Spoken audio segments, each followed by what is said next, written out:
Liturgia do dia 23 de setembro de 2022, sexta-feira da 25ª semana do Tempo Comum. Memória de São Pio de Pietrelcina. Primeira leitura. Leitura do livro do Eclesiastes. Tudo tem seu tempo. Há um momento oportuno para tudo o que acontece debaixo do céu. Tempo de nascer e tempo de morrer. Tempo de plantar e tempo de colher a planta. Tempo de matar e tempo de salvar. Tempo de destruir e tempo de construir. Tempo de chorar e tempo de rir. Tempo de lamentar e tempo de dançar. Tempo de atirar pedras e tempo de as amontoar. Tempo de abraçar e tempo de se separar. Tempo de buscar e tempo de perder. Tempo de guardar e tempo de esbanjar. Tempo de rasgar e tempo de costurar. Tempo de calar e tempo de falar. Tempo de amar e tempo de odiar. Tempo de guerra e tempo de paz. Que proveito tira o trabalhador de seu esforço? Observei a tarefa que Deus impôs aos homens, para que nela se ocupassem. As coisas que ele fez são todas boas no tempo oportuno. Além disso, ele dispôs que fossem permanentes. No entanto, o homem jamais chega a conhecer o princípio e o fim da ação que Deus realiza. Palavra do Senhor. Graças a Deus. Salmo responsorial é o de número 143. Bendito seja o Senhor, meu rochedo. O Senhor, meu rochedo. O Senhor, meu rochedo. Bendito seja o Senhor, meu rochedo. Ele é meu amor, meu refúgio, libertador, fortaleza e abrigo. É meu escudo, é nele que espero. É meu escudo, é nele que espero. Bendito seja o Senhor, meu rochedo. O Senhor, meu rochedo. O Senhor, meu rochedo. Que é o homem, Senhor, para vós. Porque dele cuidais tanto assim, e no Filho do homem pensais. Como sopro de vento é o homem, os seus dias são sombra que passa. Os seus dias são sombra que passa. Bendito seja o Senhor, meu rochedo. O Senhor, meu rochedo. O Senhor, meu rochedo. Evangelho de Jesus Cristo, segundo São Lucas. Aconteceu que Jesus estava rezando num lugar retirado, e os discípulos estavam com ele. Então Jesus perguntou-lhes: Quem diz o povo que eu sou?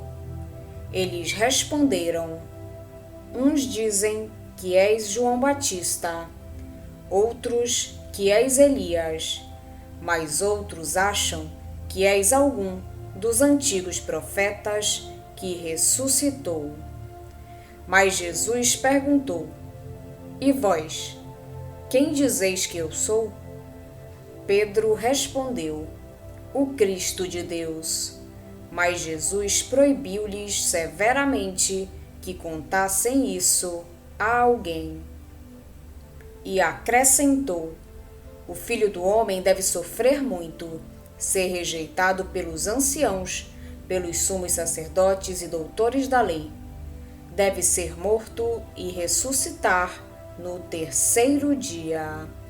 Palavra da salvação. Glória a vós, Senhor.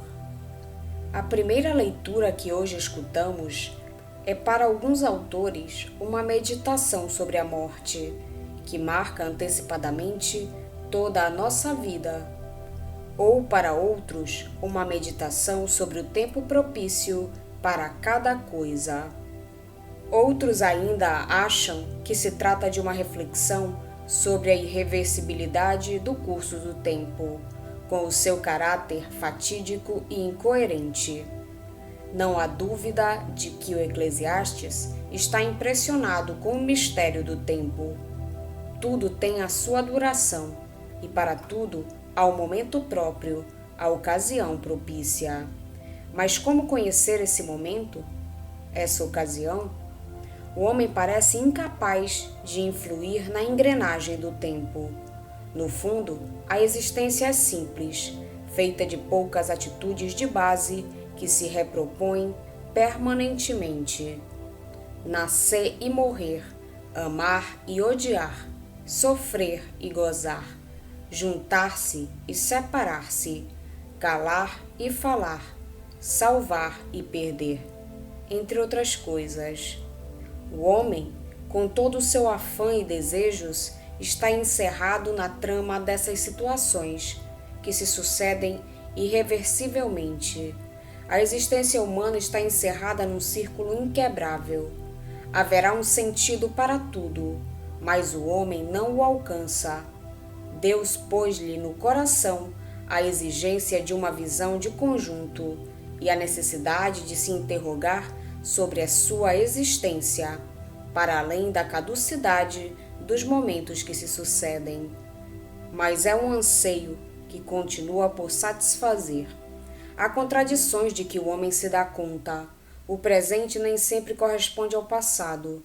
Sonha-se e deseja-se antecipar o futuro, mas ele escapa-nos.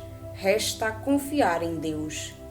Nisso consiste, para o Eclesiastes, o temor de Deus. Mas é uma atitude sábia não perder o presente, o único tempo que possuímos. O passado é passado. O futuro ainda não é nosso. Lucas apresenta-nos um dos relatos mais centrais da tradição cristã. Para isso, retoma o tema do Evangelho de ontem. A pergunta é idêntica. Agora, porém, é o próprio Jesus quem a faz aos discípulos. Quem é Jesus? A resposta do povo é variada. Anda no ar a suspeita de um qualquer mistério, mas não há quem consiga sair dos esquemas religiosos comuns. Também os discípulos respondem de modo incompleto. Pelo menos, a sua resposta pode ser mal entendida. Por isso, Jesus lhes proíbe falar. De fato, não é suficiente reconhecer Jesus como Messias. Que Messias? Só a cruz afastará qualquer mal-entendido. O Filho do Homem tem de sofrer muito. A cruz não foi um acidente de percurso, mas de querido, de planejado por Deus. É esta a novidade inesperada e que escandalizará tanta gente. A presença de Deus se manifestou no caminho da cruz, isto é, no dom de si mesmo, não por uma qualquer imposição, mas por um amor que aceita ser contradito e derrotado. Se esse dom de si tivesse sido útil e definitivamente derrotado, não seria certamente um sinal de Deus.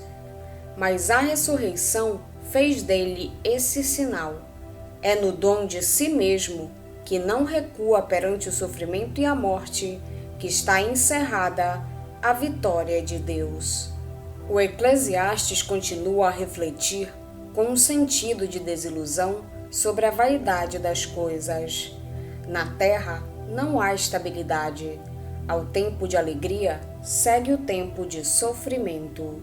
Ao nascimento segue a morte. E assim acontece com todas as coisas, situações, ações. A sorte humana sofre alternância. Um dia está em cima, outro está embaixo. Um dia há prosperidade e no outro a carestia. Num dia é-se aclamado, no outro é-se esquecido. Os famosos são palco desse tipo de vaidade. Pessoas aplaudidas e invejadas são lançadas à lama de um momento para o outro. Os rostos aparecem e desaparecem. Novos rostos fazem esquecer os anteriores, que talvez até lhes preparam o caminho. De vez em quando, chega a notícia da morte deste ou daquele. Há uns momentos de comoção e o espetáculo continua. Terá valido a pena aparecer tanto para desaparecer tão rapidamente? O circo dos meios de comunicação social precisa de mitos para exaltar e esquecer. Precisa de personagens novas e interessantes que respondam aos gostos do momento e mudem quando os gostos mudarem. A mobilidade dos sentimentos marca igualmente a mobilidade da sorte de quem os acaricia. Quantas vezes nos sentimos ridículos por nos termos deixado levar por este ou por aquele sentimento?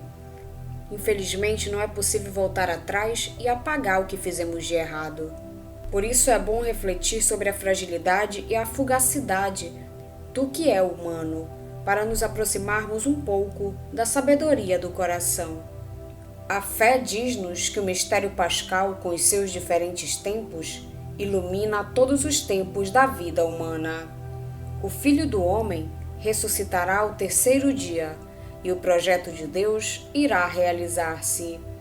Em todas as peripécias humanas há sempre o tempo da graça, porque o mistério de Cristo em todas colocou graças profundas.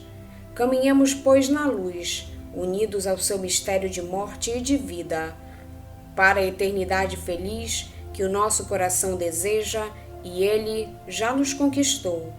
O Eclesiastes oferece-nos pensamentos salutares sobre a caducidade das coisas e sobre a nossa própria caducidade, que tem a sua máxima expressão na morte.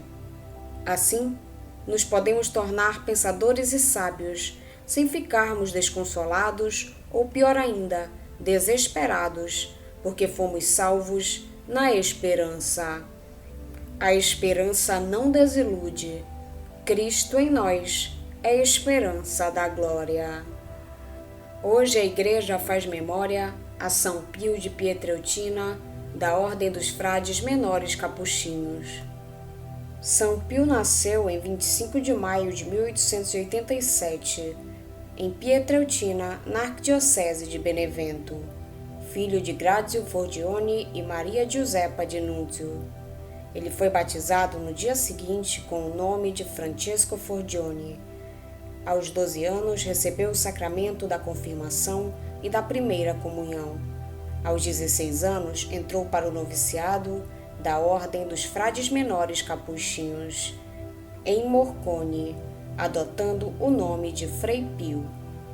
Em 1910, foi ordenado sacerdote e 6 anos depois entrou para o convento de Santa Maria das Graças, em San Giovanni Rotondo, onde dedicava muitas horas do seu dia ao sacramento da confissão.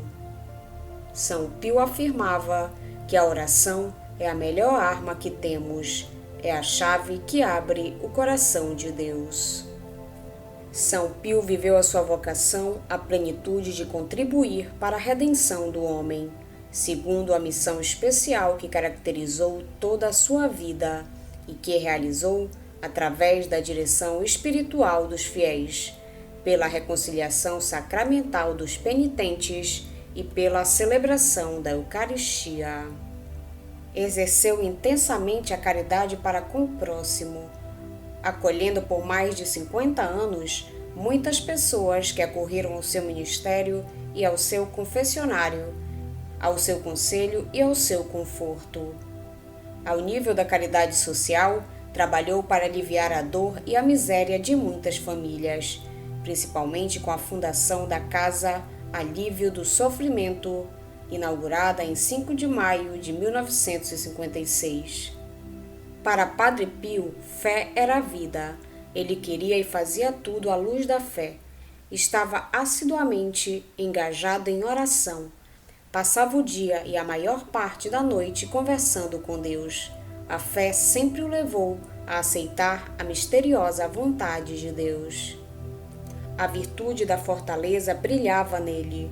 Logo compreendeu que seu caminho seria o da cruz, e logo o aceitou com coragem e por amor. Ele experimentou os sofrimentos da alma por muitos anos. Durante anos, ele suportou as dores de suas feridas com admirável serenidade. Quando teve que passar por investigações e restrições em seu serviço sacerdotal, aceitou tudo com profunda humildade e resignação. Diante de acusações e calúnias injustificadas, sempre se calou, confiando no julgamento de Deus, de seus superiores diretos e de sua própria consciência. Sua saúde desde a juventude não foi muito próspera e, principalmente nos últimos anos de sua vida, declinou rapidamente. Morreu serenamente em 23 de setembro de 1968, aos 81 anos. Foi beatificado em 2 de maio de 1999. Em 16 de junho de 2002, foi proclamado santo pelo Papa João Paulo II, que afirmou na sua homilia: a vida e a missão do Padre Pio são um testemunho das dificuldades e dores que, se aceitos por amor, se transformam em um caminho privilegiado de santidade, que se abre ainda mais rumo a perspectivas de um bem muito maior, aceitável somente pelo Senhor. Na notificação da canonização de São Pio de Pietrelcina, apresenta a motivação da sua canonização. A Igreja, ao inscrever o Beato Pio de Pietrelcina no registro dos santos, oferece aos fiéis uma imagem viva da bondade do Pai, imitador apaixonado de Jesus crucificado e instrumento dócil do Espírito Santo ao serviço dos fiéis enfermos em corpo e espírito. Seus restos mortais são venerados em San Giovanni Rotondo, no santuário dedicado a ele. São Pio de Pietrelcina, rogai por nós. Vamos pedir a Deus que nos auxilie no dia de hoje para que possamos permanecer na sua santa vontade. Pedimos também a intercessão da Virgem Maria e de todos os anjos e santos de Deus. Pai nosso que estais nos céus, santificado seja o vosso nome. Venha a nós o vosso reino, seja feita a vossa vontade, assim na terra como no céu. O pão nosso de cada dia nos dai hoje. Perdoai-nos as nossas ofensas, assim como nós perdoamos a quem nos tem ofendido. E não nos deixeis cair em tentação, mas livrai-nos do mal. Amém. Oração. Ó Deus, concedei-nos pelas preces de São Pio, a quem destes perseverar na imitação de Cristo pobre e humilde, seguir a nossa vocação com fidelidade e chegar àquela perfeição que nos propusestes em vosso Filho, que convosco vive e reina na unidade do Espírito Santo. Amém. Estivemos reunidos em nome do Pai, do Filho e do Espírito Santo. Amém. Tenham todos um abençoado dia. Fiquem na santa paz de Jesus. Se inscrevam no canal, deixem seu like e compartilhem essa mensagem com seus amigos. Um grande abraço e até o próximo vídeo.